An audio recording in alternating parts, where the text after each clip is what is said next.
remember it clearly, the moment everything changed. One moment, I was living my ordinary life, running errands, caught up in the usual distractions of the world. The next, I was hurtling toward an uncertain fate. It was a day like any other, and I had been driving down a stretch of highway, my mind preoccupied with trivial thoughts. Traffic was heavy, the air thick with the scent of diesel and asphalt. The car in front of me slammed on its brakes unexpectedly. Without time to react, I felt the jolt, the crashing impact of metal, and everything went black. There's no easy way to describe what happened next. In those fleeting moments, I was no longer aware of my body. My senses detached from the physical world, and I floated in a space that felt both vast and intimate, cold yet somehow welcoming. It wasn't a void. It was filled with something far more profound, a presence, something beyond words, surrounding me, and I felt an overwhelming sense of peace. The world, my life, all the things I thought were important seemed so distant now. My thoughts slowed, and in that moment, I felt as though I was seeing the truth of everything for the first time. Then, I saw him. A figure stood before me, bathed in a light that was not harsh but warm. It was a light that seemed to emanate from his very being, a light that touched something deep within me. His presence was undeniable. There was no mistaking it. His eyes were full of love, but there was also something else in them, something intense. Compassion, yes, but also a clarity. He saw into every corner of my soul. "Do not be afraid," he said, his voice not loud, but it resonated deeply within me. "You have come here not by chance, but by necessity." Who was he? I didn't know yet. But I somehow knew I was standing in front of something eternal, something beyond my comprehension. I tried to speak, but no words came. It was as if I had no mouth, no tongue. Yet I felt him hear me, felt him understand me, without the need for words. "I am here to show you what lies ahead," he continued, his voice calm, yet heavy with meaning. "The path you have been walking, and the world you are a part of, are heading toward a future of great trials. Many will not see it, but you must. You have been chosen to witness what most will never understand. And I am glad enough to be the one to start this journey with some of your mind. Stop looking back, go the other way. Go it alone." His words were not spoken in anger or fear, but with a quiet urgency. And though I had no sense of time in this place, I felt a profound weight in his presence, as if the very air around me was holding its breath. He wasn't just speaking to me, he was showing me something. Suddenly, the peace around me seemed to swirl, and a vision unfolded before me. I saw cities, bright, bustling, full of people, but there was something wrong. People were walking, talking, and going about their daily lives, but their eyes were glazed over. They seemed disconnected, as though they were going through the motions without truly living. And at the center of it all, I saw something, an image that filled me with an ease. It was a symbol of some sort, one that I could not understand in full at that moment. But I could feel its significance, its power. People were accepting it eagerly, without question. They thought it was the answer, the way to solve all their problems: security, ease, convenience. They didn't realize the cost. They didn't realize what it was doing to their souls. I turned to the figure, desperate for an explanation. "What is this?" I asked, though the words still didn't leave my lips. Somehow, he understood. "Ugh." "The mark," he said softly. "A sign of submission, a promise of convenience, but a chain that binds you. It will be offered as a way to survive, to thrive in a world that is rapidly losing its way. But those who take it will lose their connection to what is sacred, which is purpose, its meaning. It's a purpose if I'm having something to guide you. The vision faded and I found myself back in the presence of the divine figure, his eyes filled with an understanding that seemed to stretch beyond time. This is the path the world will follow, he continued. You must prepare, not just for yourself, but for those around you. The deception will be subtle, the promises will be tempting, but the consequences will be irreversible. You must build your faith. You must be ready for what is coming. I wanted to ask more to understand everything, but something in his gaze silenced my thoughts. I understood that I was not to question, and at the same time, tuition. This was not the time for answers. This was the moment for transformation. The peace that had filled me began to stir into something deeper, something more urgent. My heart, which had been quiet before, now beat with purpose.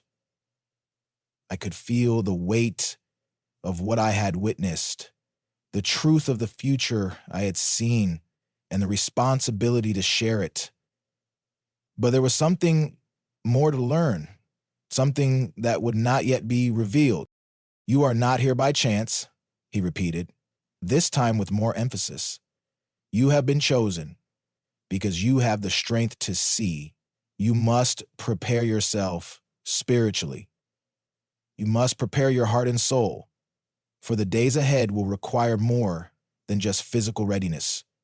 You will need a foundation that no technology, no convenience can provide. I felt an overwhelming peace mixed with the urgency of his words.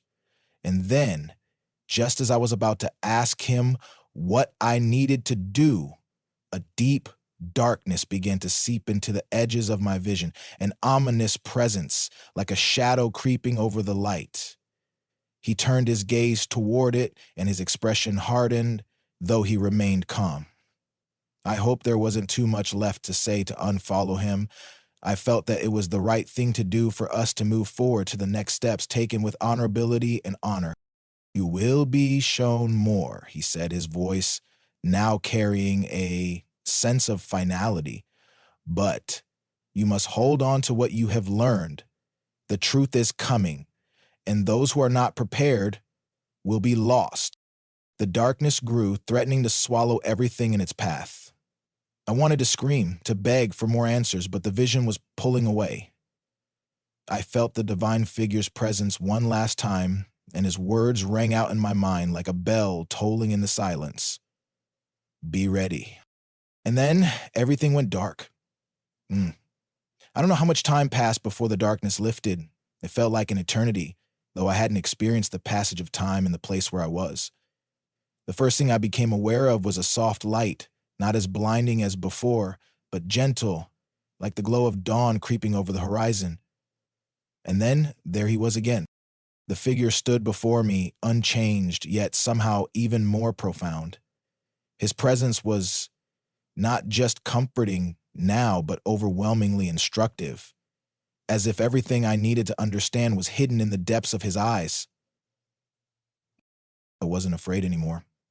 In fact, I felt an odd sense of anticipation, as if the next step of my journey had already been set into motion. His voice, when it came, was calm, but charged with an undeniable urgency. You are about to see what is coming, he said. The path ahead is full of distractions. Many will choose it without realizing the cost. I nodded, though I still didn't fully understand. I had seen glimpses of the future. The symbol of the mark, the disconnection in people's eyes, the temptation of security over spiritual truth. But that was just the beginning. There was so much more to learn. Close your eyes, he instructed. And I did. At once the world around me shifted, and the sounds of the earth faded.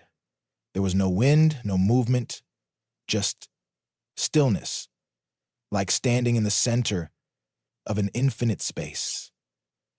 I felt as though I were being transported to a time far beyond my own, to a place that was both familiar and foreign.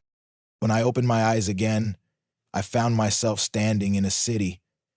The buildings were sleek and modern, glowing with a strange, almost artificial brightness. It wasn't the world I knew. There were no cracks in the pavement, no signs of decay. It was perfect, too perfect.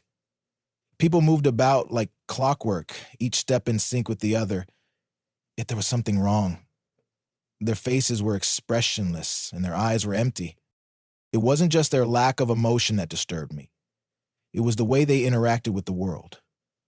They seemed so dependent on the technology around them, as if it was the core of their existence. People walked past holographic advertisements that seemed to call to them, yet they barely glanced at them. But then, while one woman stepped forward, reaching out and allowing the hologram to scan her hand, a flash of light passed between her and the display, and a mark appeared on her palm, subtle but unmistakable, the same mark I had seen before. I could feel my heart racing. This was it, the moment the divine figure had warned me about. "This is where it begins," he said, his voice echoing in my mind. "What you see now is only a glimpse. This mark, this symbol, will become a part of every transaction. It will start innocently enough. People will think it's the answer to their problems. Security, they'll call it, efficiency, convenience. But in truth, it will be the beginning of their enslavement." I watched as the woman with the mark walked away, her face still distant, her eyes empty. Other people approached, some hesitant, some eager, all drawn to the promises of an easy, streamlined life. It was all about convenience. People had sold their souls in exchange for comfort. The divine figure's presence hovered beside me, but I didn't turn to look at him. I couldn't tear my eyes away from the scene unfolding before me. The mark will be sold as a gift, a solution to the world's problems. "Join us," they'll say. "With this, you'll never have to worry again." "And people will accept it," he continued, his voice steady but filled with a sorrow I could almost taste. "But what they fail to understand is that the moment they accept it, they lose more than just their freedom. They lose their connection to me." And I wanted to speak, to ask more questions, but the visions kept coming. They were too overwhelming. I saw a man, his face filled with tension and stress, enter a building. He was fumbling with his wallet when a technician approached, offering him a sleek, metallic device. The man looked at the device, unsure at first, but the technician assured him it would simplify everything. No more fumbling with cash, no more waiting in lines, just this small chip, and everything is at your fingertips. The man hesitated, but then nodded, his desperation for ease overpowering his doubt. He held out his arm, and the technician scanned it with a device that hummed softly. Within moments, a small mark appeared on the man's skin, a subtle, glowing insignia on his wrist. It looked harmless, like any other wearable device, but I could feel the weight of its significance. "Is it really that easy?" I asked, my voice breaking through the visions for the first time. "How could they not see it for what it is?" The figure turned to me, his expression solemn. "It will be gradual. The choice to accept the mark will seem harmless at first. People will be told that it is simply a way to access services to simplify their lives, but what they don't realize is that the moment they accept it, they tie themselves to a system that seeks to control every aspect of their existence. Their privacy, their freedom, their very souls will be at the mercy of a system that was never meant to empower them." As the words sank in, I could feel the weight of it. The mark was not just a symbol. It was a tool of control, a device that would strip away everything sacred, everything that connected people to what truly mattered. And yet, it was so subtle, so masked in the promises of convenience that most would never see it coming. "What happens to those who accept it?" I asked, though I feared the answer. "They will become part of a world that has lost its way," the divine figure answered. "Their hearts will harden. Their relationship with the divine will wither. and they will become slaves to the system that offers them comfort. But comfort, as you will see, is nothing but a veil that hides the true cost. They will find themselves disconnected from the very essence of what it means to be human. And in time, that will be their greatest sorrow. The vision began to fade, and I felt the weight of it all press down on me. The darkness that had once seemed far away was growing closer, and I realized that I had only seen the beginning of what was to come. You must be vigilant. The vision shifted one last time, and I found myself back in the silent, infinite space where the divine figure had first appeared. But now, there was a sense of finality, a sense that I had been shown enough to begin my journey.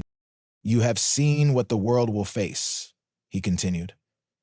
Now, it is time for you to prepare your heart, your soul, and your community. The choices you make in the coming days will define who you are and what you stand for. Will you choose the mark, or will you choose the truth? And with that, I felt the overwhelming weight of his gaze upon me. The decision was mine. The path ahead was uncertain, but there was one thing I knew for sure. Nothing would ever be the same. The visions came again, but this time, they were different, more insidious.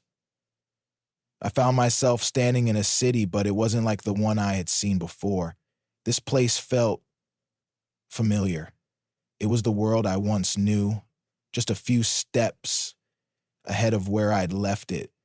People walked the streets, their eyes fixed to their devices. There was something else, something darker, lurking beneath the surface. The divine figure stood beside me again, as though he had always been there. His presence was a comforting anchor in the overwhelming tide of what I was seeing, but I couldn't shake the unease that had settled deep within me.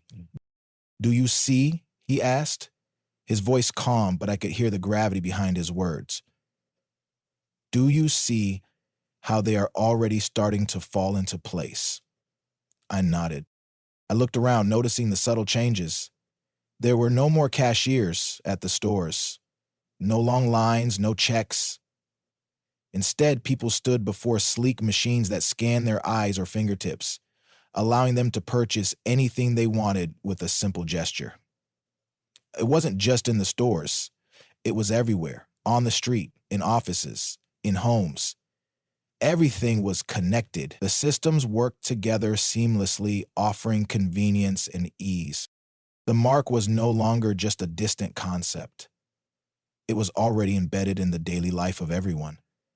It wasn't just the obvious chip in the hand or forehead I had seen before, but a sophisticated, nearly invisible system, a web that extended into every facet of existence. People were already dependent on it, and they didn't even know it. "This is how it begins," the divine figure said softly, as though he were mourning the fate of those he was showing me. "At first, it will seem so harmless, so beneficial. People will believe they are making life easier for themselves, that they are helping the world by embracing this new system." I watched as people, young and old alike, lined up to accept the upgrade. Some of them wore skeptical expressions, but most were eager. They were promised faster services, better connectivity, and a life without the mundane concerns of daily life. The advertisements painted it as the next step in human evolution, a leap forward into a brighter, more efficient future. I saw a man, his face lined with weariness, holding up a small, transparent device. He hesitated, looking at it like it was a decision that carried weight. But the man behind the counter reassured him. "Don't worry," he said, his voice soothing and gentle. "This is the future. It's how we move forward. You won't have to worry about anything ever again. Everything will be easier." The man looked at the device for a long moment, then placed his hand on it. A flash of light, and the mark was embedded in his wrist, nearly invisible under his skin. But I felt it, a shift, a coldness, a subtle withdrawal from the divine spark within him.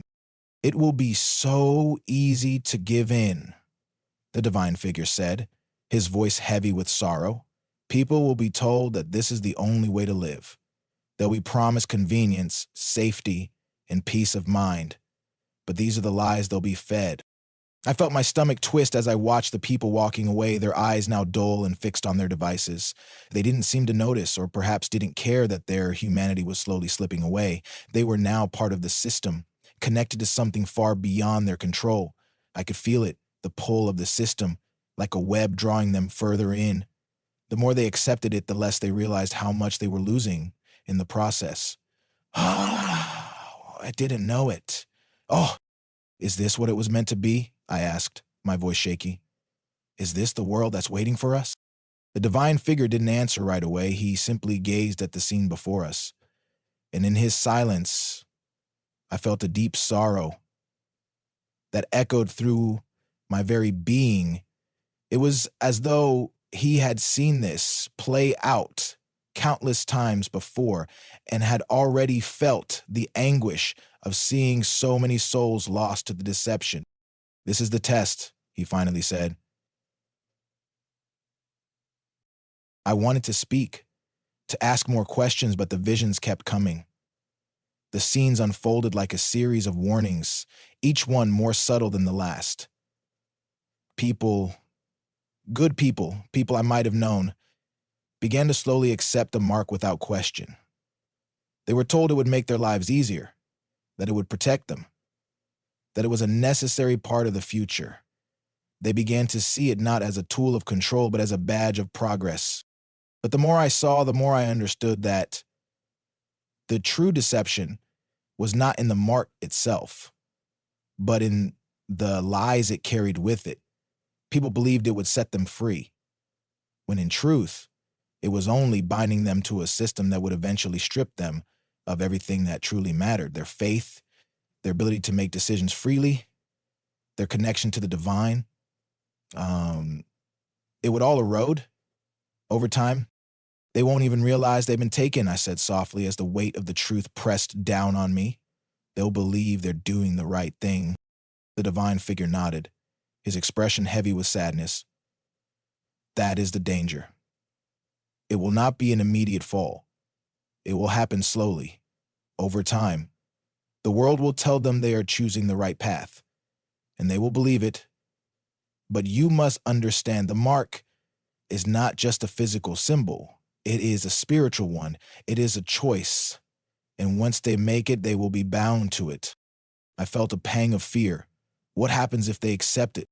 They will lose their ability to choose, he said. They will become part of a system that controls everything. Their thoughts, their desires, their futures.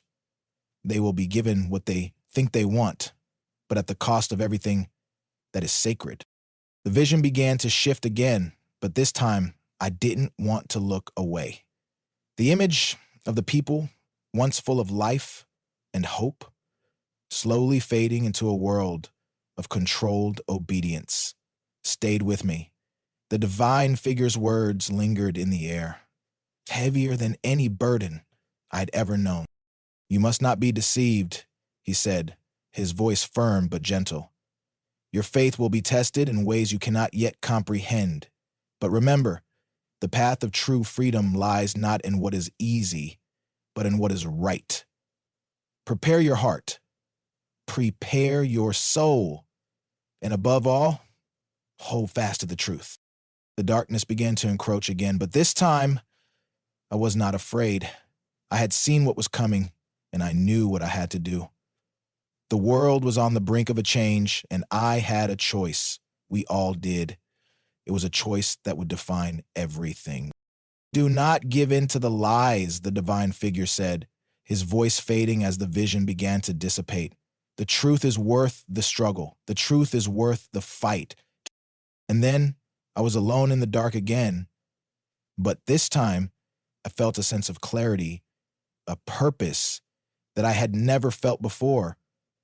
The struggle ahead would be difficult, but it was a struggle I knew I must face, and I would not face it alone. Part 4, building spiritual and practical preparedness.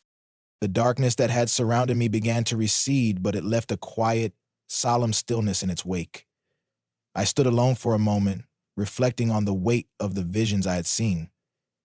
The truth I'd learned was no longer a distant concept. It was now deeply intertwined with my own sense of purpose. The mark, the deception, the gradual erosion of humanity, it was all real. And it was coming. But the divine figure's words echoed in my mind, offering both comfort and responsibility. The truth is worth the fight. And so I stood there, in the space between two worlds, unsure of what would come next. But the divine figure, who had guided me thus far, was not finished. His presence reappeared, calm and steadfast, as though he had never left. He spoke softly, but with an undeniable sense of urgency. "Now you must prepare," he said, his words carrying the weight of a promise. "The time to act is now, and the journey ahead will require more than just faith. You must build a foundation of spiritual strength, of community, and of practical skills.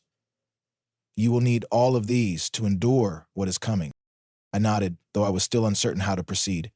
How could I, a single soul in a vast and changing world, make any meaningful impact?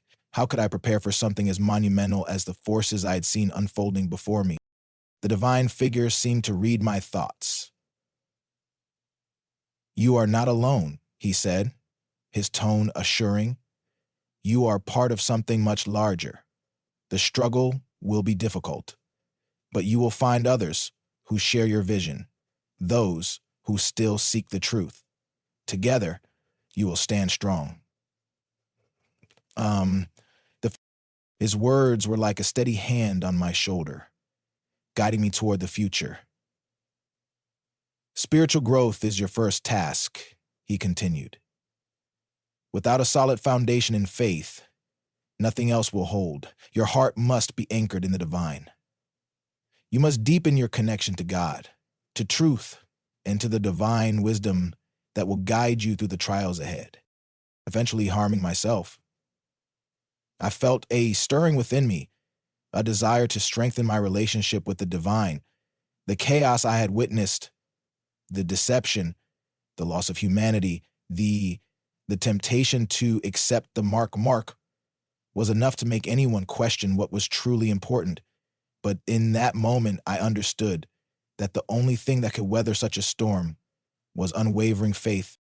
"The path will be difficult," the divine figure added, "but every step you take in faith brings you closer to the strength you need to overcome the trials.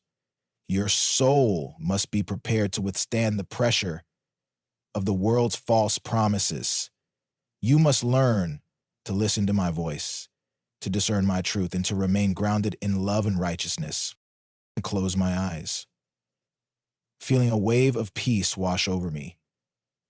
I knew that spiritual growth was not a one-time decision. It was a lifelong journey. But now, more than ever, I understood the urgency of that growth.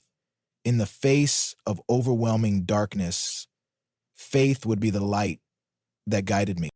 But that wasn't all. The divine figure had more to say. "Faith alone is not enough. You must also build community," he explained. "The world will grow colder, more isolated, and more divided. But those who remain faithful must come together. You must find others who share your vision, your values, and your commitment to truth. You will need each other, especially when the world begins to crumble under the weight of deception." I was struck by the truth of his words. The visions I had seen showed a world where people were increasingly isolated, both physically and spiritually. The convenience of the technological system would draw people into themselves, disconnected from their neighbors, their families, and, most dangerously, their faith communities. To stand strong in the coming days, it would be necessary to form bonds that were unbreakable, rooted in shared beliefs and mutual support. "You will be tested," the divine figure continued, "but when you have a community, you will not stand alone. You will strengthen each other's resolve, help each other in times of need, and provide shelter in the storm. A community built on faith and truth will be a beacon in the darkness, a place where love and wisdom can thrive even in the face of adversity. I felt the weight of this task, the responsibility to not only grow spiritually, but to build something larger than myself. The divine figure was right. It wouldn't be enough to face this alone. The coming changes would demand more than individual survival. It would require collective strength. I realized that a strong community, grounded in faith and unity, could stand firm against the tide of technological control that was threatening to swallow the world. But faith and community are not enough by themselves, the divine figure said, breaking into my thoughts. You must also prepare practically. The time is coming when the comforts you take for granted will no longer be available. The systems that rely on convenience, on the connected world, will begin to break down. You must learn to be self-sufficient. I looked at him, not understanding at first. What did he mean by self-sufficiency? I had seen the visions of a world where technology provided everything: food, shelter, even emotional fulfillment. But he was telling me that this world would not last.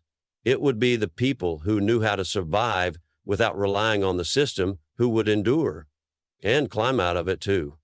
He was telling me that social conditioning was necessary. As born again, to abandon self-sufficiency, learn to grow your own food, he urged.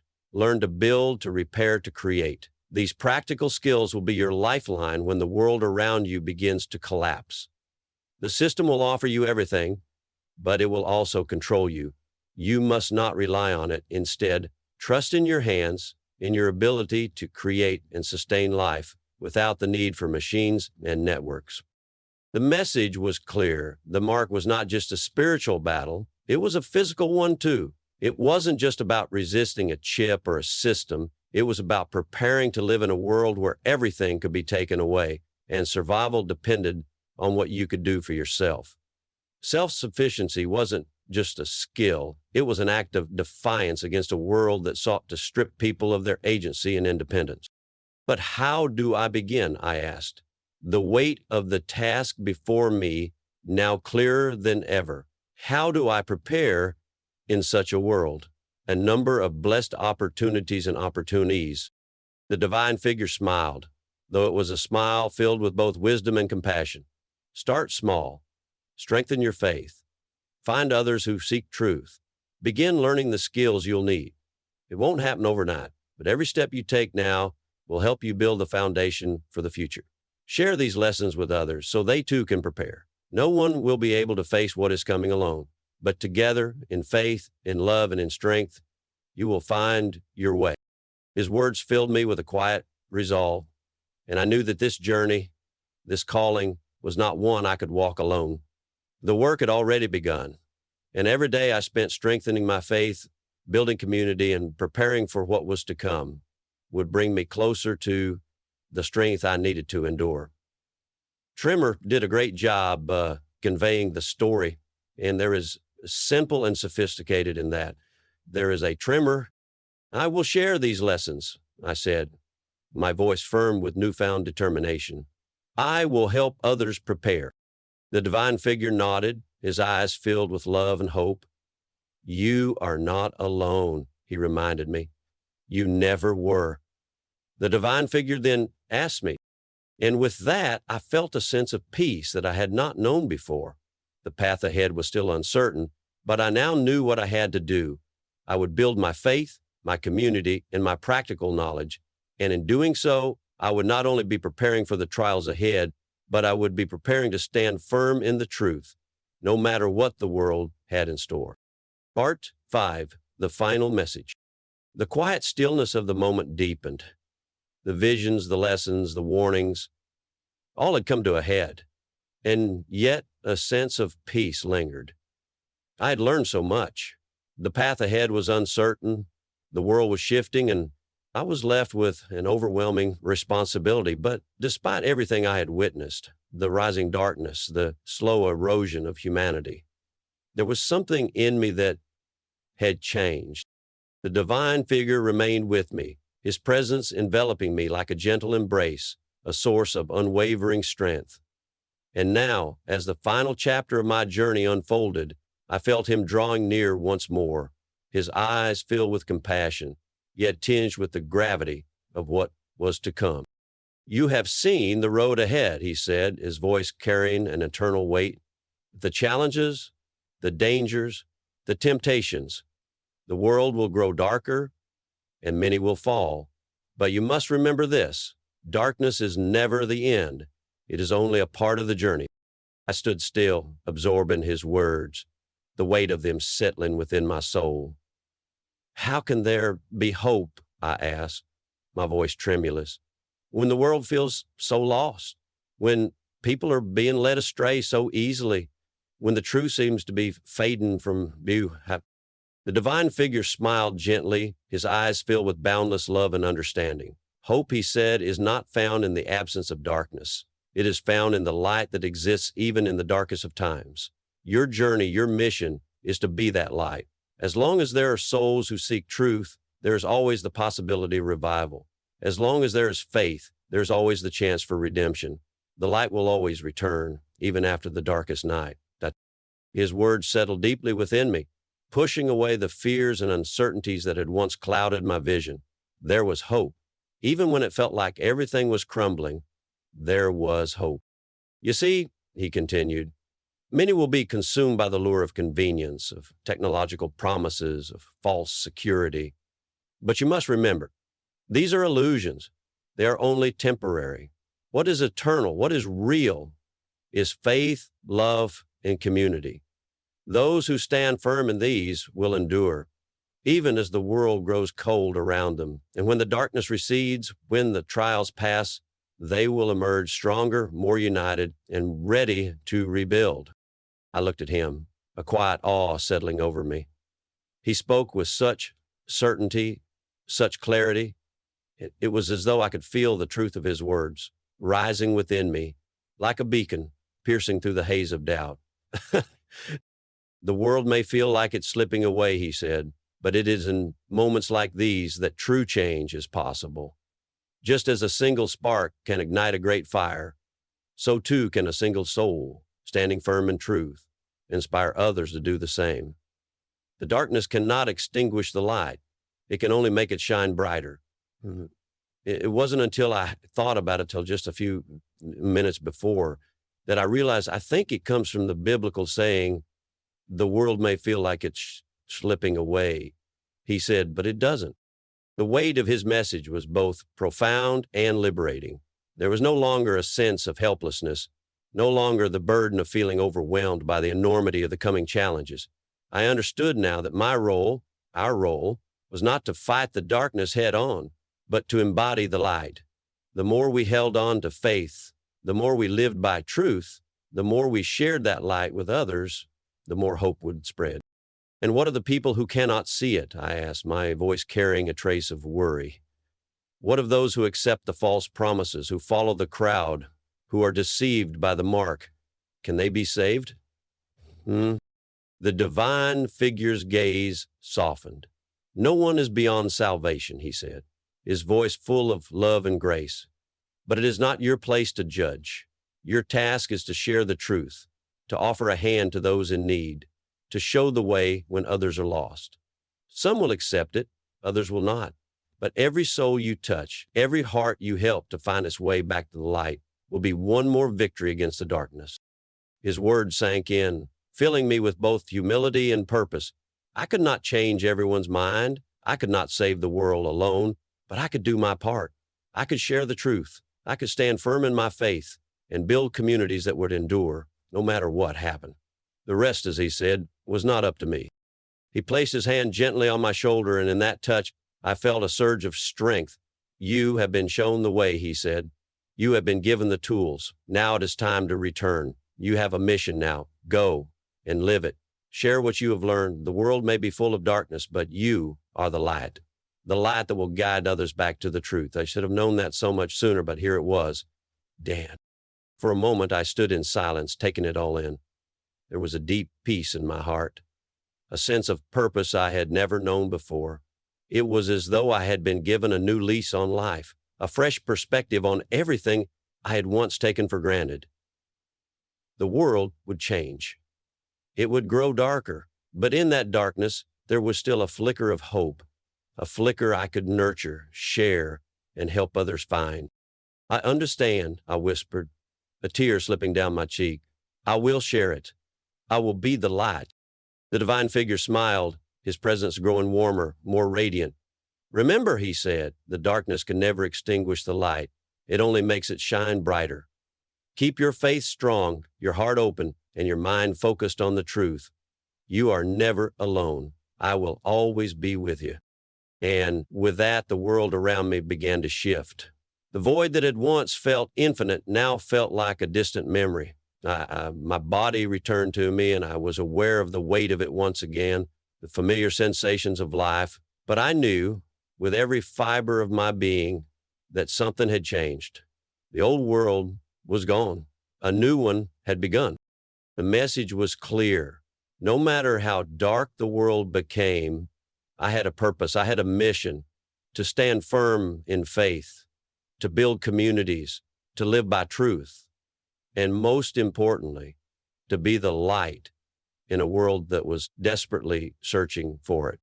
As I returned to my life, I knew the challenges ahead would be great, but I also knew that no darkness could ever consume the light that had been kindled in my soul. And with that knowledge, I took my first step into the future, ready to share the hope, the faith, and the love I'd received. We later